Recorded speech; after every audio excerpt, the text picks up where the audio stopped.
Assalamualaikum anak soleh. Kembali lagi dengan saya Ustazah Kasmi. Bagaimana kabar hari ini? Semoga dalam keadaan sehat walafiat ya. Anak-anak soleh, kita tidak boleh patah semangat dalam belajar ya.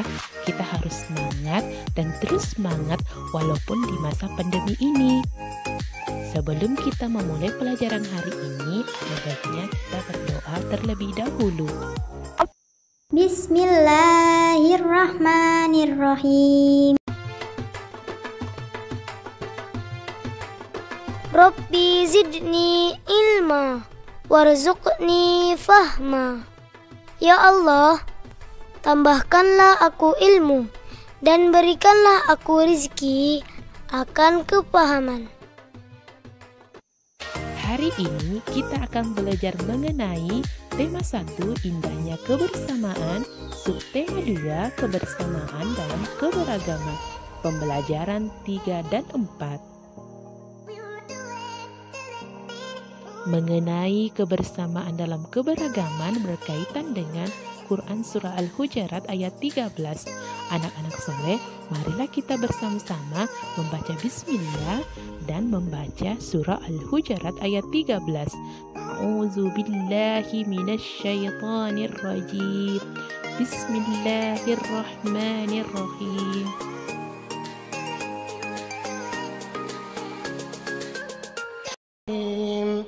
يا أيها الناس إنا خلقناكم من ذكر وأنثى وجعلناكم شعوبا وقبائل لتعارفوا إن أكرمكم عند الله أتقاكم إن الله عليم خبير.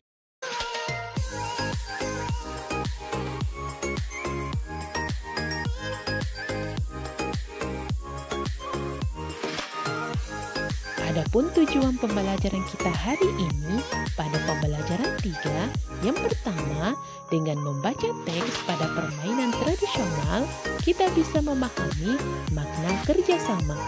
Yang kedua, dengan membaca teks, kita bisa menjelaskan cara merawat indera pendengaran.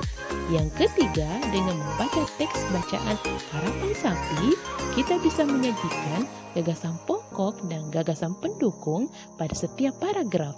Adapun pembelajaran yang keempat, yang pertama, dengan membaca teks, kita bisa menjelaskan keanekaragaman agama yang ada di Indonesia.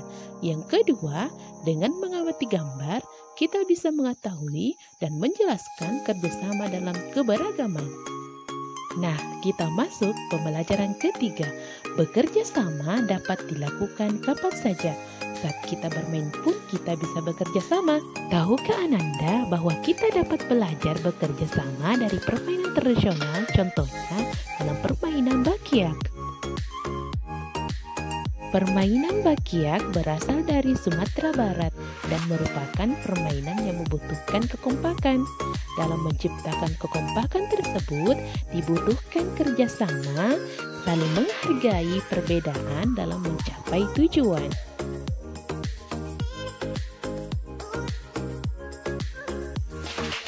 Pada saat perlombaan bakyak, wasit membunyikan peluit sebagai tanda atau aba-aba perlombaan dimulai.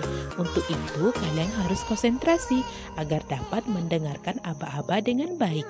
Dalam hal ini, indera pendengaran sangatlah penting. Kita harus merawat indera pendengaran agar dapat selalu berfungsi dengan baik. Masih ingatkah Ananda tentang pentingnya indera pendengaran? Ayo kita mengingatnya kembali. Jadi tugas Ananda menuliskan bagian-bagian telinga, baik itu bagian telinga luar dan bagian telinga tengah dan bagian telinga dalam beserta fungsinya dan cara merawatnya. Nah, kita lanjut mengidentifikasi gagasan pokok dan gagasan pendukung pada teks bacaan harapan sapi. Sebelum masuk teks bacaan tersebut terlebih dahulu, kita mengingat kembali pengertian dari gagasan pokok. Gagasan pokok adalah ide pokok atau ide utama yang dibahas dalam sebuah paragraf atau sebuah bacaan dan biasanya berada di awal paragraf. Dan gagasan pendukung adalah penjelasan atau uraian yang mendukung gagasan pokok. Nah, tugas Ananda yaitu menentukan gagasan pokok dan gagasan pendukung pada teks bacaan Karapan Sapi pada halaman 58.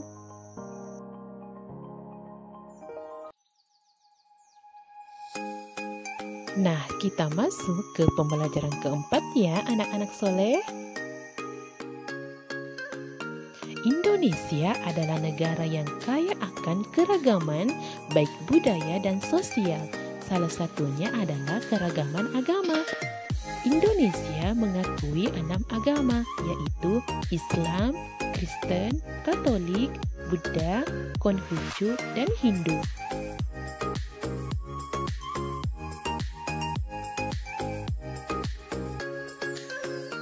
Berikut nama dan tempat ibadah yang ada di Indonesia. Nah, kita lanjutkan materi pentingnya kerjasama dalam keberagaman. Nina memiliki banyak teman. Walaupun berbeda budaya dan agama, Nina dan teman-teman saling menghargai. Nina gemar bergotong royong dan bekerja sama bersama teman-teman. Kerjasama dan bergotong royong dalam keragaman sangatlah penting karena kerjasama dapat mencegah perpecahan dan permusuhan dalam masyarakat. Untuk lebih jelasnya, pentingnya kerjasama dalam keberagaman, perhatikan gambar-gambar pada halaman 64 dan tuliskan mengenai kegiatan dalam gambar tersebut. Syukron anak soleh, semoga apa yang kita pelajari hari ini bermanfaat dan dapat dipahami. Sebelum kita menutup pembelajaran hari ini, alangkah baiknya kita membaca doa kafaratul majelis.